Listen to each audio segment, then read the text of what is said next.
गई मानस की। शम शमधी देखे हम आज।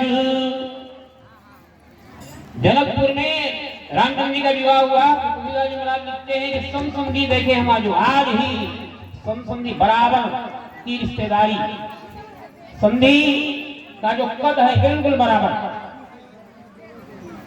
देखिए जोड़ियां तो बहुत हैं। जोड़ी लक्ष्मी नारायण भगवान की जोड़ी है, शंकर पार्वती जी की जोड़ी है, राधा कृष्ण की जोड़ी है और सीताराम जी की जोड़ी है। जितनी भी जोड़ियां हैं, जितनी भी दंपति हैं, उनमें सबसे अच्छी जोड़ी अगर कही जाती है तो सीताराम जी की जोड़ी कही जाती है। बहुत सावधानी से सुनेंगे, सार्वजनिक बात। जोड़ी सीताराम जी के समान और किसी की हुई नहीं। तुलसीदास जी महाराज लिखते हैं जो धैर्य वरे कुले होए अनुपा, करिए विवाह सुता अनुरूपा, करिए विवाह सुता अनुरूपा। बेटी का विवाह कैसे जगह में करना चाहिए, माता पिता का दायित्व है। माता पिता ये सोचें, वो तो जो संयोग हुआ, लेकिन माता पिता की सोच क्या होती है? जो घर वरे कुल होए अनुपा, घर वर कुल ये देखना चाहिए। ऐसी जगह में ही बेटी का विवाह करना चाहिए। और सीताराम जी की जोड़ी बराबर इसलिए है कि भगवान राम का नाम जो है 2 अक्षर का है, तो किशोरी जानकी जी का भी नाम 2 अक्षर का है, सीता। सीता राम, राम जी अवधपुर के हैं, अवधपुर, तो सीता जी जनकपुर। इधर भी 5 अक्षर है, इधर भी 5 अक्षर है। अवधपुर में जो नदी बहती है उस नदी को सरयू कहा जाता है, और जनकपुर में जो नदी बहती है उसे कमला कहा जाता है। सरयू भी 3 अक्षर का है और कमला भी 3 ही अक्षर का है।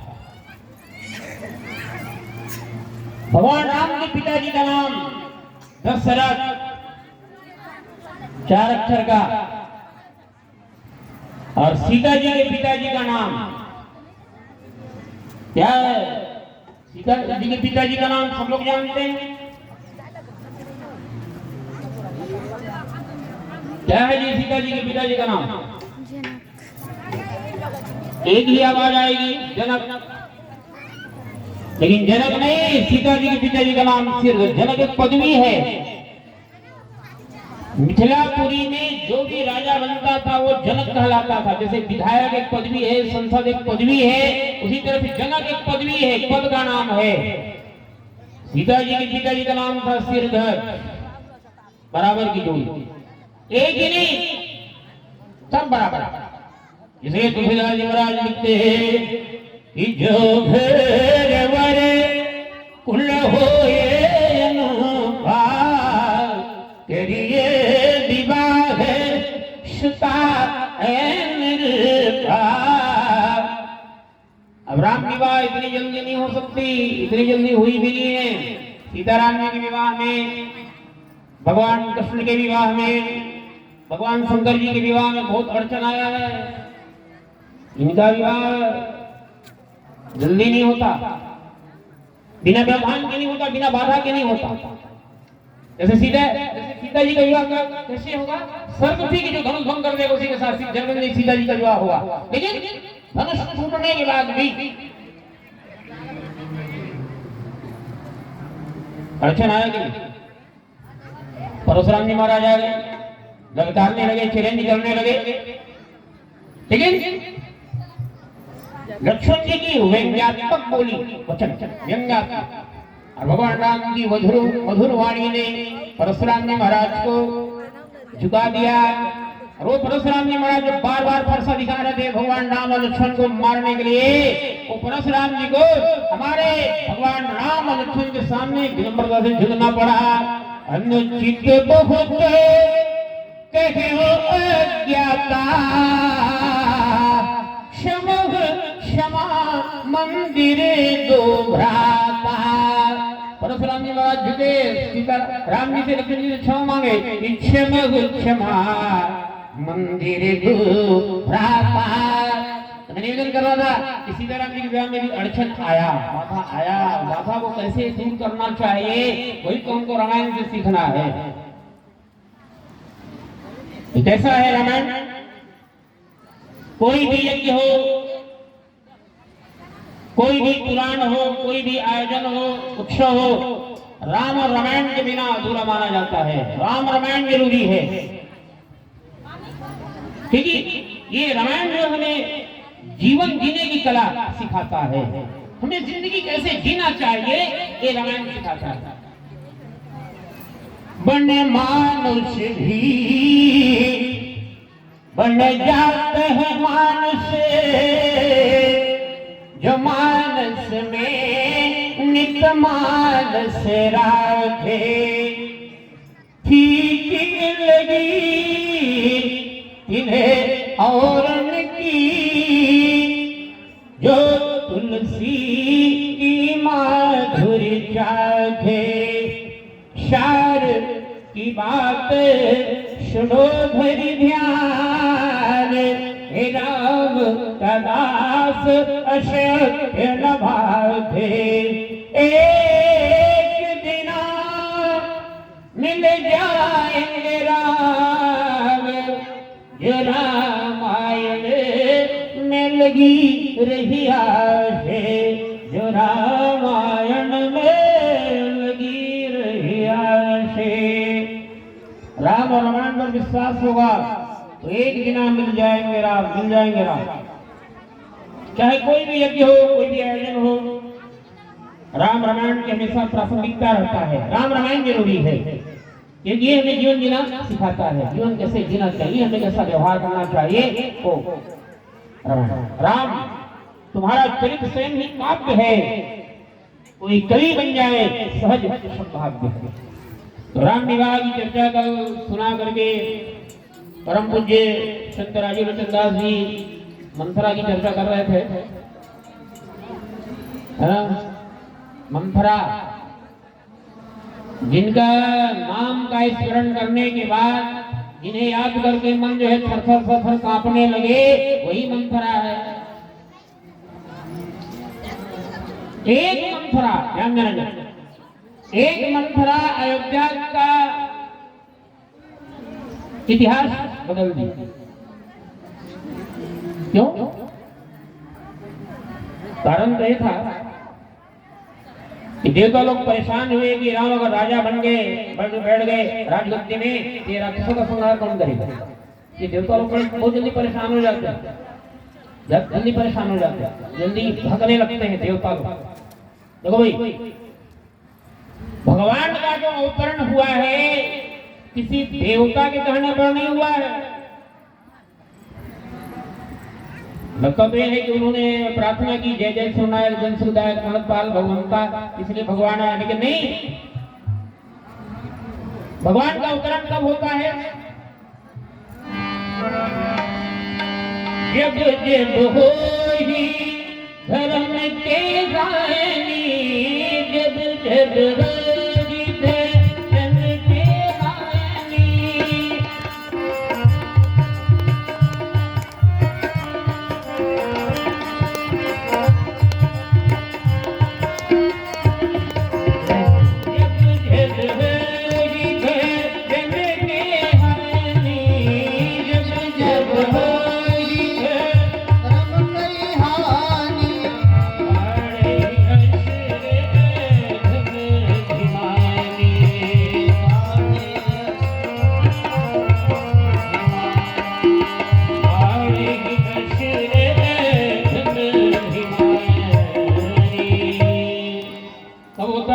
भगवान का कपाड़ ही अश्रे भीमायनी, तब तब तब धरी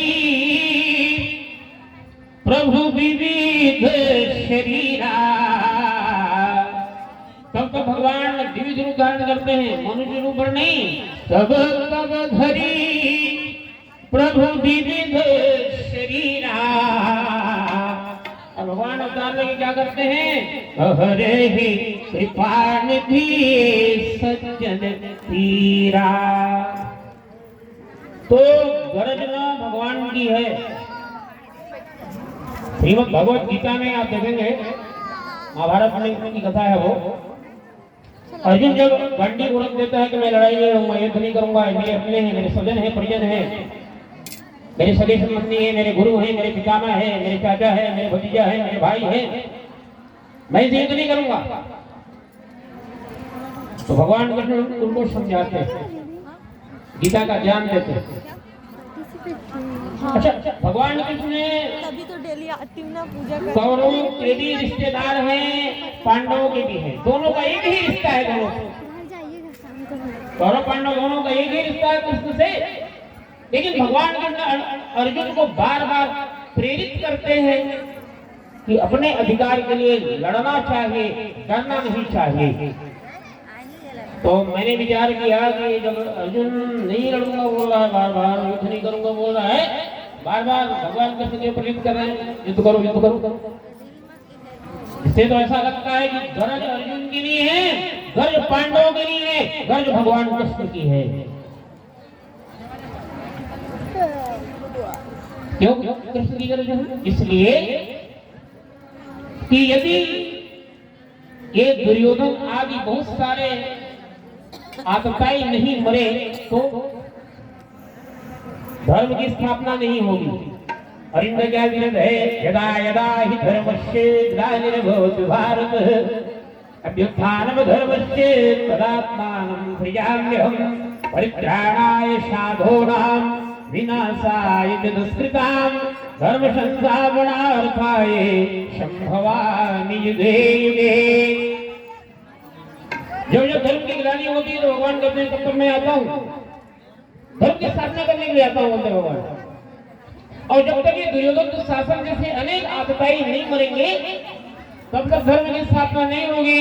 और अर्जुन इन्हें नहीं मारने के लिए घुटना टेक देता है। भगवान कृष्ण बार बार उनको प्रेरित करते हैं।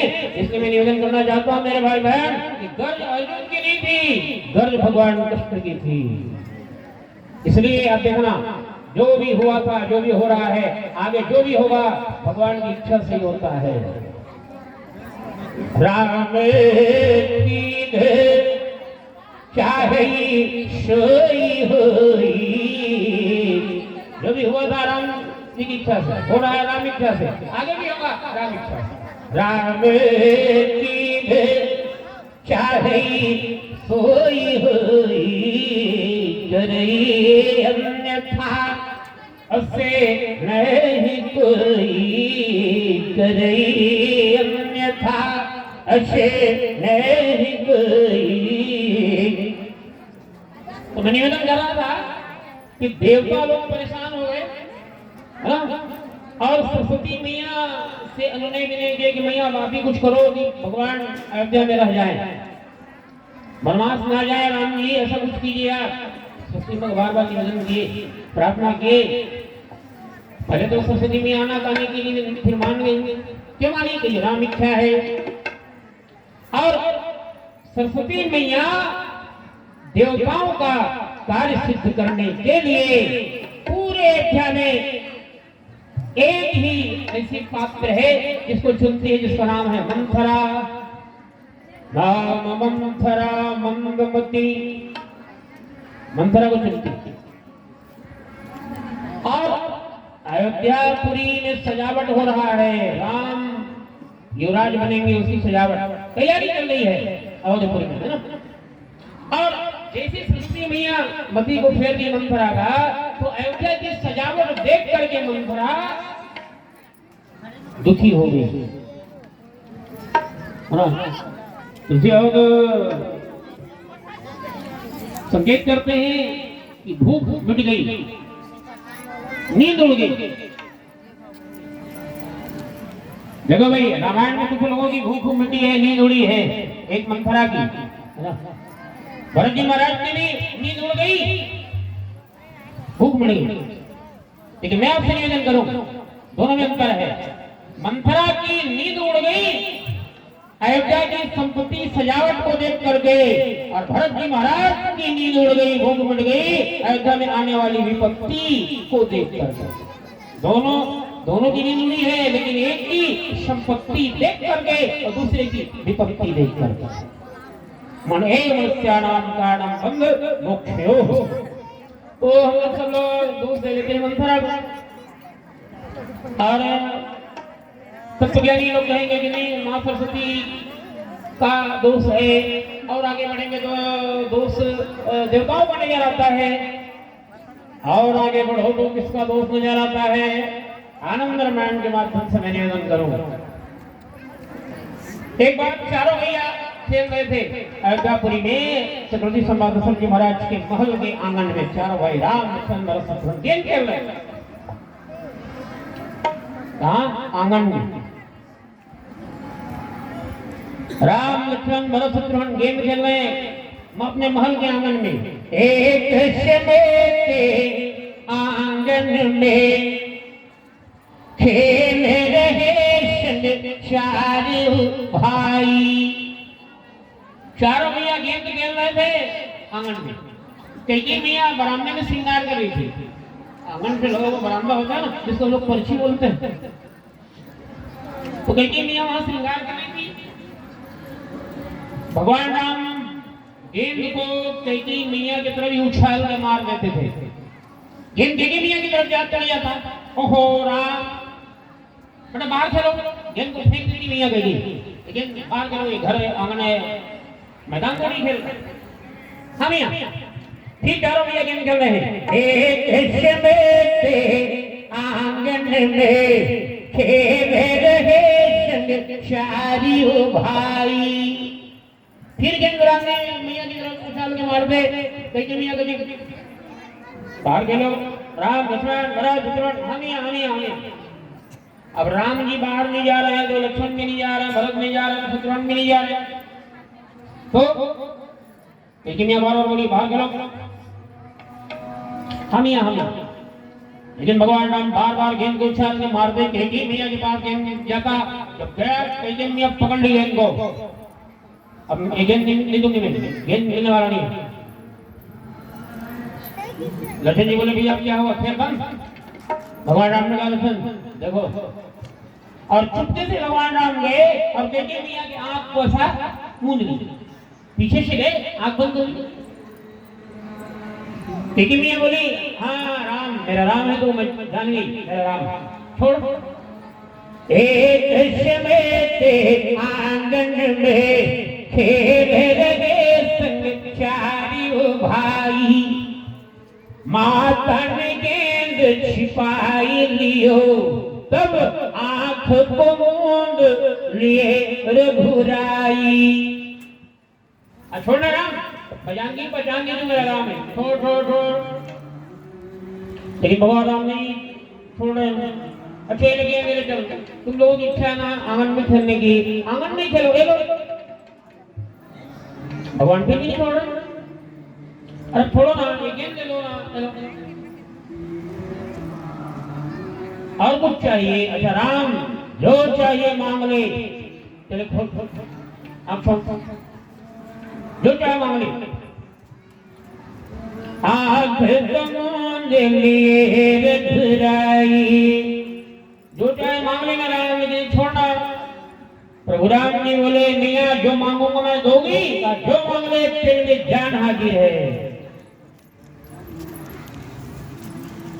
भगवान राम ने कहा मियाँ माही मुझे वरदान तुझे, मैं कुछ मांगना चाहता हूँ मियाँ। लेकिन मियाँ बोली तेरे लिए जान हाजिर है राम। प्रभु राम ने कहा कि मियाँ मैं आपकी जान ही मांगने आया हूँ, आपका प्राण ही मांगने आया हूँ, और तेरे लिए प्राण हाजिर है। माही मुझे वरदान तुझे, लेकिन मियाँ मैं तुम्हारे प्राण मांगने के लिए आया हूँ, लेकिन अपने लिए नहीं, जिससे तिहु लोक की होए भलाई। मैं जो मांगने आया हूँ मियाँ अपने लिए नहीं मांगने आया हूँ, तीनों लोग के लिए मांगने आया हूँ। जिससे तिहु लोक की होए भलाई। आगे तू जो मांगेगा मैं देने के लिए तैयार हूं, राम मांगना। मैं तो प्राण ले सकती हूँ, ले ले मेरे प्राण। भैया मैं तेरे प्राण ही मांग रहा हूँ, मैं बता देता हूँ तो मेरे को वरदान देगी ना, तो तेरी मांग की सिंदूर मिट जाएगी। हर एक स्त्री के दो प्राण होते हैं, एक पति और दूसरा पुत्र। राम जी ने कहा भैया तू मुझे वरदान देगी ना तो तेरे दोनों प्राण तुझसे विलग हो जाएंगे, तेरी मांग सुनी हो जाएगी। फिर मैं जवान दे चुकी हूँ बेटा, मांग ले। तेरा बेटा भरत जीव जो तुझे मां नहीं कहेगा, कोई बात नहीं, जब जुबान दे हूँ, वचन दे चुकी हूँ तो दूंगी। राम जी ने कहा माई मुझे वरदान तू दे, जिससे तिहु लोक की होए भलाई। मांग 14 वर्ष पशुवन में। मैया मैं ये वरदान मांगना चाहता हूँ कि मैया तू मुझे वन मंत्री बना दे और भरत को राज्य मंत्री बना दे। 14 साल तक मुझे वनवास भेज दे। 14 वर्ष पशुवन में सुनी ते कई माई रही मुरझाई। मुझे वनवास भेज दे मैया, भरत को राजगद्दी सिंहासन पर बैठा दे। ये सुन करके कैकेयी मैया मूर्छित हो गई। भगवान राम संभाल ले, जल चल के पंखा जलने लगे। ओह मैया कोई बात नहीं मैया, मैं यूं ही विनोद भाव से बोल रहा था मैया। नहीं बेटा, जब मैं वचन दे चुकी हूं तो तुझे वरदान दूंगी, तेरा एक कार्य मैं सिद्ध करूंगी। भरत के लिए राजगद्दी और तेरे 14 साल का वनवास की व्यवस्था में कर दूंगी। लेकिन तू मुझे मांग रहा है, उसके बदले में मैं भी तुझसे मांगना चाहती हूँ राम। कैकेयी मैया ने कही, गुप्त वार्ता हुई भगवान राम और कैकेयी मैया के बीच में। मैं भी तुझसे कुछ मांगना चाहती हूँ राम, मांग ले मैया। कैकेयी मैया कहती है राम मैं तेरा एक कार्य सिद्ध कर दूंगी और इस कार्य के बदले में मैं चाहती हूँ कि जो विधि जन्म दे छो होए राम सिए पूत पतो। इसके बदले में ये चाहती हूँ कि अगले जन्म में तू मेरा बेटा बने, तू मेरे कोख से जन्म ले और सीता मेरी बहू बने। जो विधि जन्म दे छो होए राम सिए पूत पतो। कैकेयी मैया और भगवान राम के बीच में गुप्त वार्ता हुई है मेरे भैया। और देखो भगवान का कार्य सिद्ध करने के लिए सिर्फ भक्त को ही आगे आना पड़ता है। भक्त अपना आन बान शान तन मन धन त्याग की तपोमूर्ति जो होते हैं उनको भक्त कहा जाता है, उन्हें ही संत कहा जाता है। और ऐसे संत महात्यागी महातपस्वी श्री 1008 श्री सियाराम दास महाराज के सानिध्य में, उनकी मधुर कल्पना में हम सबके बीच में रवेली के पावन भरा में ये यज्ञ महायज्ञ उत्सव नहीं महा उत्सव हो रहा है। और इसे महा उत्सव में जितने भी लोग प्रत्यक्ष रूप से अप्रत्यक्ष रूप से अपना सहयोग प्रदान कर रहे हैं, तन से मन से धन से, अंदर से बाहर से घर से जहां से भी पदाकुल भगवान श्री राघव सरकार के पदार में नतमस्तक होता हूँ और नतमस्तक होकर के प्रार्थना करता हूँ कि आप सबकी मनोकामना भगवान पूरा करे। ये गणेश महायज्ञ है और श्री गणेश जी की देखना सब लोग विशेषता जानते हो। प्रथम पूज्य गणेश भगवान है, चाहे सुख का कार्य हो चाहे